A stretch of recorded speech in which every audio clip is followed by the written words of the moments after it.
আসসালামু আলাইকুম ভিউয়ার্স, কেমন আছেন আপনারা? তো আজকে সকালবেলা খাওয়া দাওয়া শেষে আমরা কাঠের মেলে চলে আসছি।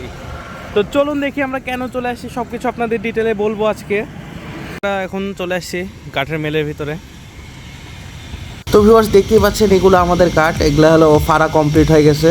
আমরা চলে আসছি, আমাদের একটা বিশাল বড় গাছ ছিল মেহগুনি গাছ। তো মেহগুনি গাছ থেকে এই যে এগুলো কাঠ বের হয়েছে। তো মেলটার আশেপাশের পরিবেশগুলো দেখুন, প্রাকৃতিক পরিবেশ, এবং মেলটাও দেখতে অনেক সুন্দর লাগতেছে। তো দেখতেই পাচ্ছেন ভিউয়ার্স, এটা হলো কাঠ ফাড়া মেশিন, মানে কাঠ ফাড়া বলুন এবং কাটা বলুন, যাই হোক, এটা হলো সেই কাঠ ফাড়া মেশিনে। আর এই যে মেশিনে কীভাবে কাজ করে দেখুন, এই যে এই সামনে এটা দেখতে পাচ্ছেন, এটা হলো ব্লেড, এবং এটা গোল গোল করে ঘুরে, এবং ব্লেডের ভিতর দিয়ে যে কোনো কাঠ দিলেই কেটে যাবে। কাঠ কেন, এখানে যদি মানুষের হাত তো লাগে, হাতও কেটে যাবে। তো মেলে মনে করেন অল টাইম কাজ চলতেইছে। হ্যাঁ, এই যে গাড়ির লোড চলে আসছে, মেলে কাঠ নামাই দিবে। তো এগুলো হলো আমাদের কাঠ, এখানে মাপঝুক চলছে যে কি বানানো যায় বা কেমনভাবে কাটবে। দুইটা মিস্ত্রি আছে, এগুলো হলো মানে মাপ টাপ করবে। হ্যাঁ, যেটা মানে ড্রেসিং টেবিল, তারপরে খাট, কোনটা কি বানানো যাইতে পারে বা কতখানি কাটা লাগবে, সব কিছু মাপঝুক এখানে করে তারপরে সেটা মেশিনের উপরে তুলবে। ভোট মারে 70 গুলো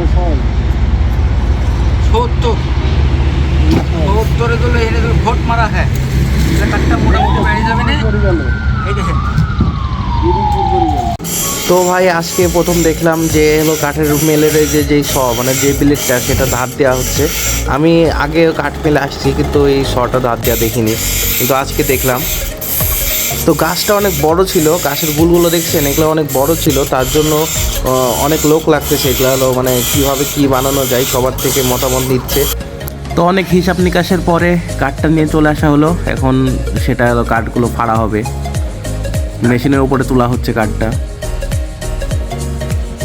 অনেক ভারী ভিউয়ার্স, অনেক ভারী, অনেকজন মিলে কাজ করা লাগতেছে। তো দেখুন মেশিনটা কিভাবে চালু করে আর কীভাবে কাজগুলো করে, কাঠগুলো কাটে, দেখতে থাকুন। এই কাঠ মেলের পাশে হলো এই বাগুনের গাছগুলো দেখুন, মানে অনেক সবুজ সচেতন, মানে হলো একদম অনেক জোর লিয়ে হয়েছে এবং সেই হয়েছে। বাগুনগুলো দেখতে অনেক সুন্দর, এবং একটা গাছে বাগুন ধরেছে দেখেন অনেকগুলো। বাগুনের ফলন এবারে অনেক ভালো হয়েছে, এই গাছগুলো দেখে যা মনে হচ্ছে। এবং এই যে কাঠমিলের পাশে হলুদ হলুদ বাগান, তারপরে এই যে বাগুনের বাগান, এগুলো প্রাকৃতিক পরিবেশ অনেক ভালো লাগছে এই জায়গাতে। আবার রসের গাছও আছে, মনে করেন রাত্রে যদি মন চায় তাহলে মনে করেন রস নামেও খাওয়া যাবে চারিপাশে থেকে। তো সেই কাঠ ফাড়া শুরু করে দিয়েছে।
তো কাঠগুলো ফাড়া হয়ে গেছে।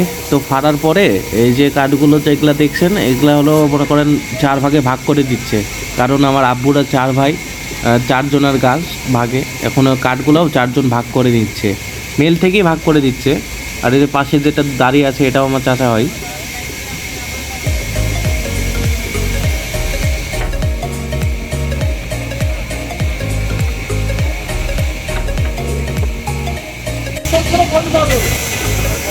খড়ি সব ফ্যানে তুলে রেডি করা হয়েছে, খড়ি না সরি কাঠ সব ফ্যানে তুলে রেডি করেছে, রাত লেগে গেছে। এই যে ধুলাবাড়ি কি অবস্থা। চলেন চলেন ভাই আগাই। তো ভিউয়ার্স, আজকের মতো ভিডিও এই পর্যন্তই, আবার নতুন কোনো ভিডিও নিয়ে দেখা হবে।